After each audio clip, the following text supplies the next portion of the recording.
We're going to move on to the next talk, which is being presented by Meena Azhagu from Microsoft Research. And the talk is titled Performing Gender Doing Politics, Social Media, and Women Election Workers in Kerala and Tamil Nadu. Meena, over to you. Yeah.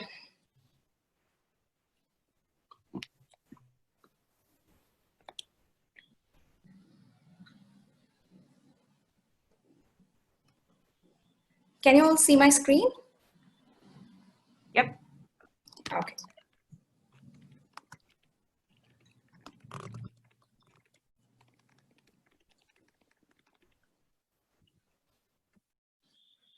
So hello everyone. I'm Azhagu Meena from Microsoft Research India. I'm going to present our work on behalf of all the authors presented here. So first, let's try to understand who these grassroots level workers are.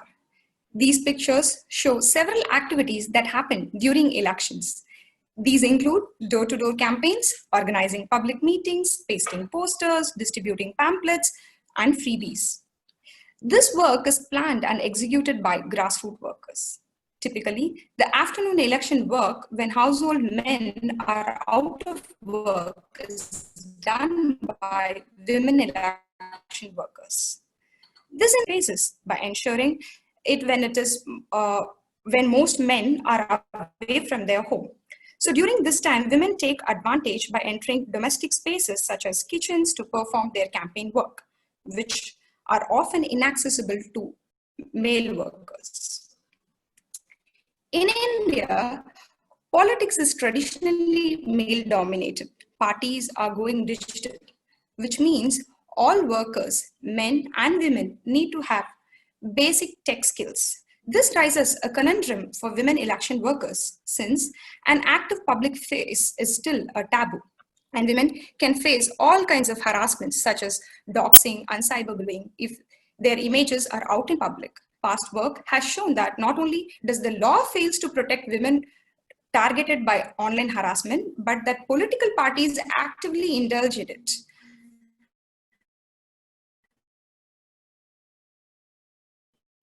And social taboo against women's participation in the public leads to active victim shaming. In studying the ways women in politics navigate these issues, we adopt a theoretical framework of tactics put forth by Michel de Certeau, which deals with the way people in unequal or asymmetrical part of this work is to understand the existing traditional tactics and the new tactics which women deploy to deal with the realities of technology-mediated political work. This is how tactics. A tactic takes advantage of opportunities and depends on them. Any base where it could stockpile its winning, build up its own position and plans raids. What it wins, it cannot keep. It's a guileful ruse. So in simple terms, strategy is used by people in strategy. Top politicians use strategy. On the other hand, tactics is the art of the weak, pushing back against the strong in the moment. Tactics, in de Certeau's understanding, are a means of dodging the structures of power through small steps without significant upheavals to the status quo. We did field visit 4 months prior to the national elections. We embedded ourselves in the field. Generally, party meetings used to happen late at night. Freebies distribution used to happen in shady places since it's illegal. Election campaign venues are highly volatile. Suddenly, a small quarrel will turn into a fist fight. There was always some male gaze upon us.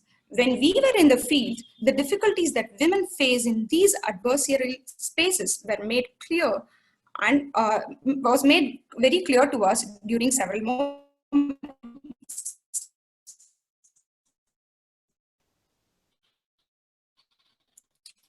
So we are discussing our findings under 3 themes. Grassroots women political workers are a central part of any campaign process.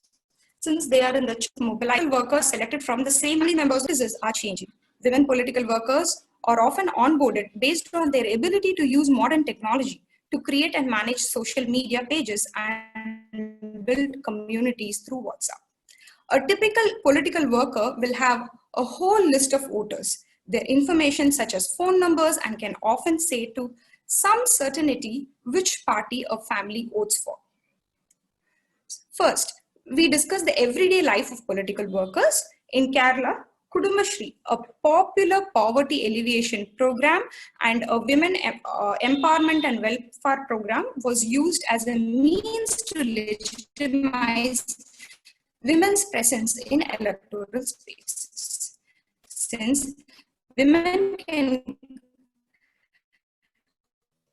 present themselves as community development workers rather than as politicians. Such self-help groups are often in politics, so a local politician can benefit such development initiatives and start inserting political content into these groups. This is something that only women can do. Men don't have access to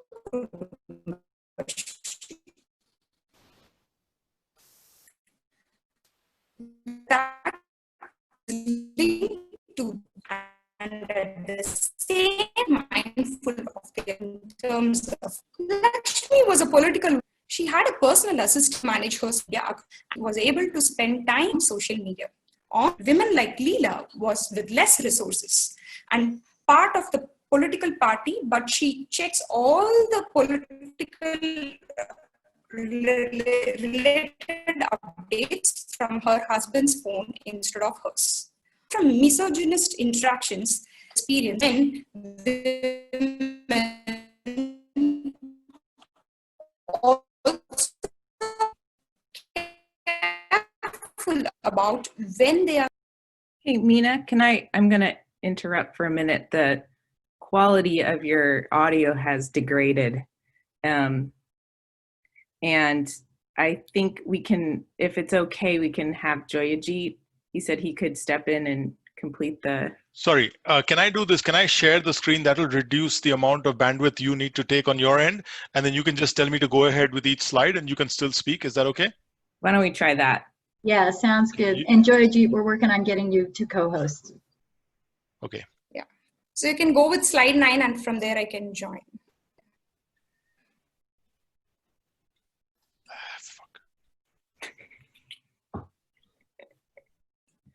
I see that you're co-host now, Joyojeet. Yeah. Do you see my screen? Yep. Yeah. Was my mic on that 1 second ago? Hey. You sound fine, Joyojeet. You sound good. Are we here, Meena? Yeah. We are in slide 9, the one before this. Yeah. Yeah, okay. So can I start now? Yes, please. Yeah. So we saw a division of labor between men and women politicians. While women are given desk jobs, physical running around work was given to men.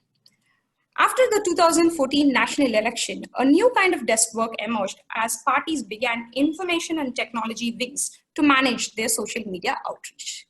Tactically aware of the risks of physical spaces of political work, like male-populated party offices or rallies, Mala volunteered to work with the information technology wing, wherein she could stay at home, interact less with male party members, and work with a well-regarded knowledge function of running technology for the party. Next slide. Tactics can be further divided into two parts, that is tactical representation and tactical interaction. The way women present themselves and interact with the public and their colleagues impact the manner in which colleagues and public engage with them. While tactical representation is one-way communication, tactical interaction is a two-way communication. Next slide.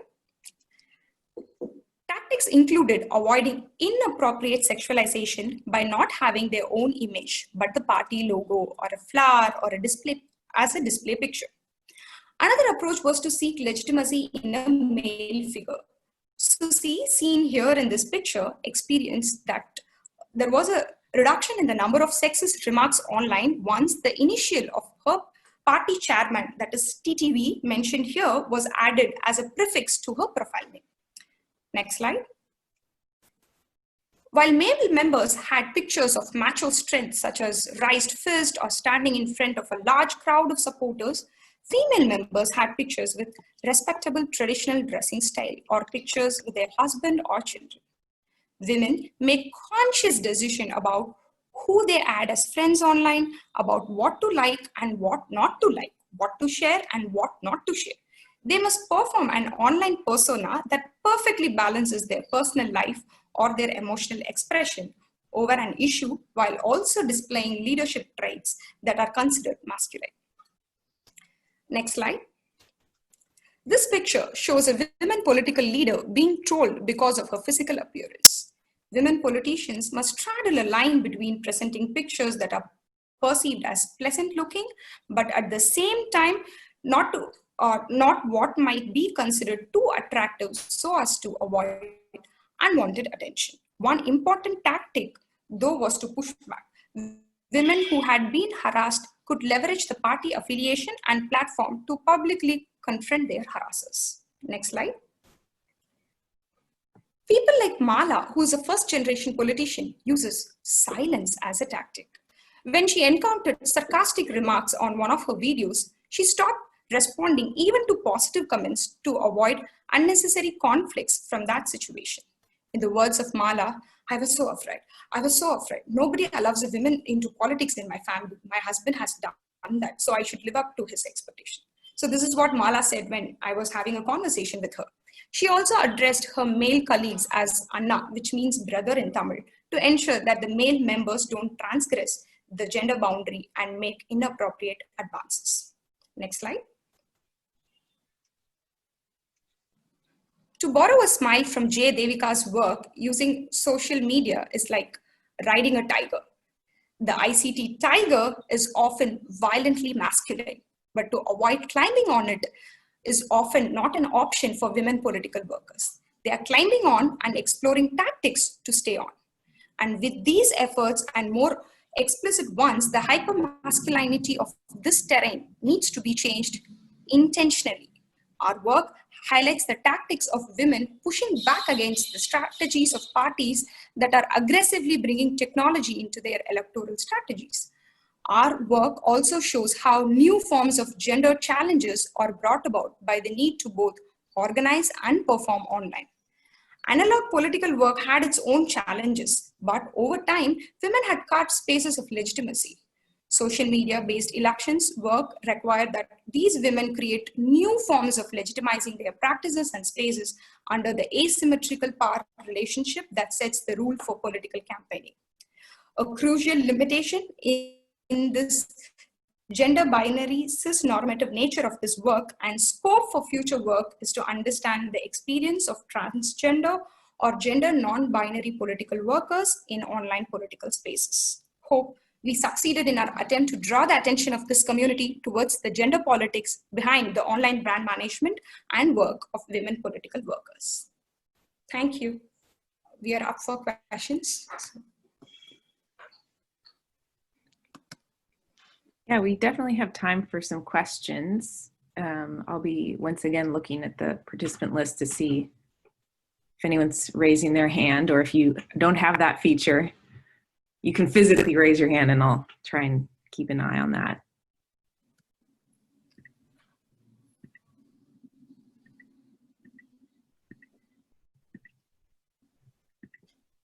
Okay, I can ask the question. Jenna Indrani here. Go ahead. Hi, Meena, great work. Thank you so much. So I was wondering, did you see, did you talk to women about, how they, were there any stories where women were inspired by representation of already established, female leaders, like let's say Jayalalitha or somebody like her, right? And how they were represented online? Did women talk about any such stories of using, of being inspired by online representations of other more established women leaders? Yeah, so like during our data collection, we did come across women and that inspired them to come online.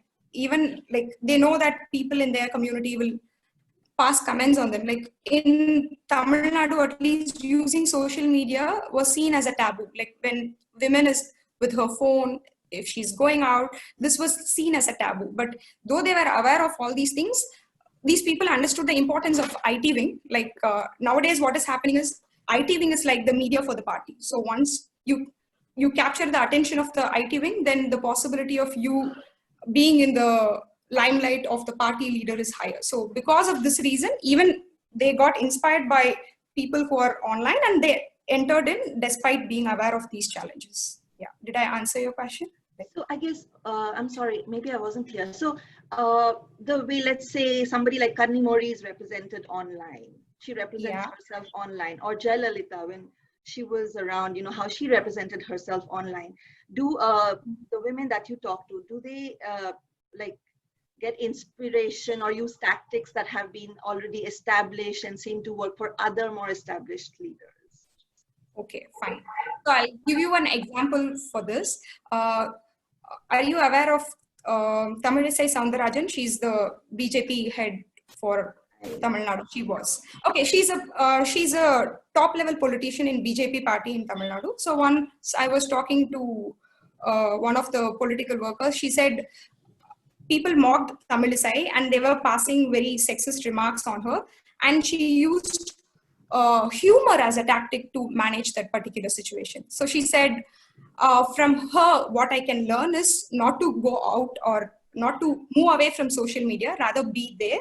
And if there are any challenges for me, I can use humor as a tactic to deal with the situation. So this is the data which we collected, and I think that answers your question. Yeah, thank you. Joyojeet, would you like to add anything to this?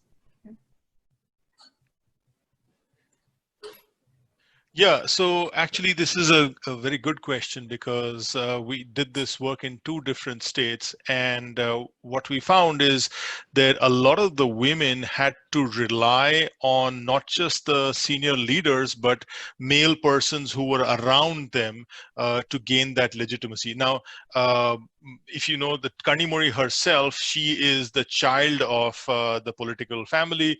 Jayalalitha herself had to rely on MGR earlier on to, so the legitimacy was seen as deriving from that other person that is related to you, which is why Meena's example of TTV, that the politician actually putting the leader's name in front of her, it still underlines the fact that despite the head of the party, who passed away, of course, being female, there is so much pressure on still relating to some male figure, because there is only one Amma meaning mother, goddess, and that place is already taken. So you can't replace that goddess figure.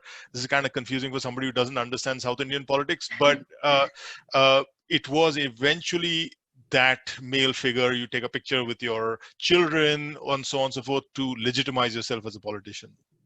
Right. Thank you. I have a question too.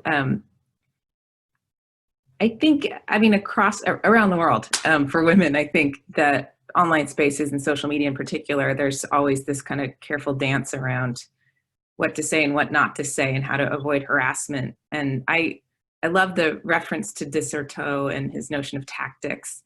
I want to push on that a little bit, because when I think of tactics in the way that he means it, I think of kind of a way in which people from a disadvantaged position prevail. And so what I want to ask you is, what's the difference between tactical silence and just being silenced?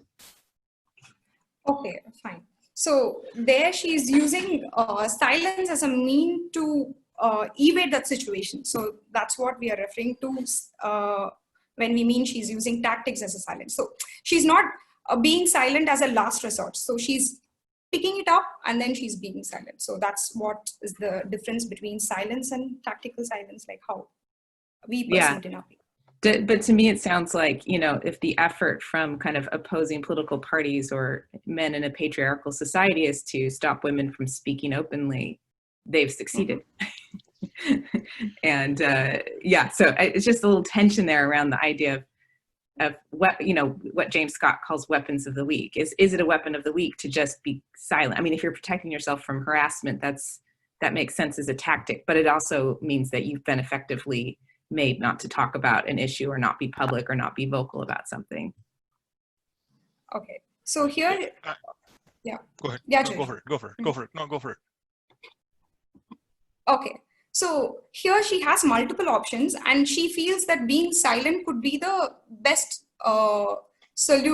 best intervention for that moment. So that's how she's different. Like here, it's not that these women are powerless. With the limited power which they are having, they are trying to navigate through the situation. So that's what we mean here. Yeah, Joyojeet. So there was one very interesting case here of a senior officer who had misbehaved with one of the political workers. Now, this kind of thing for political workers is typically very common during the election season because of having to work with senior workers who are kind of like superstars and that kind of thing. And what she chose to do was she actually called him out and really embarrassed him. And almost as soon as she called him out, there was this kind of righteous rage which gathered around her, because it was in that moment that it set off. The important thing is that the parties completely recognize that they have no access to the homes of people without the women. So the only way you can get into the kitchen, so to speak, is the point that Meena made at the start, is if the women party workers are willing to get you in there. And so they're technically worth half the vote in the home. So when a female politician actually decides to push back, the party has no choice but to stand behind that worker. So there is definitely that silence in that case was a tactical one, because she said, okay, fine, here's what I'm going to let pass and here's what I'm going to go after. So great. Thank you so much for this interesting talk.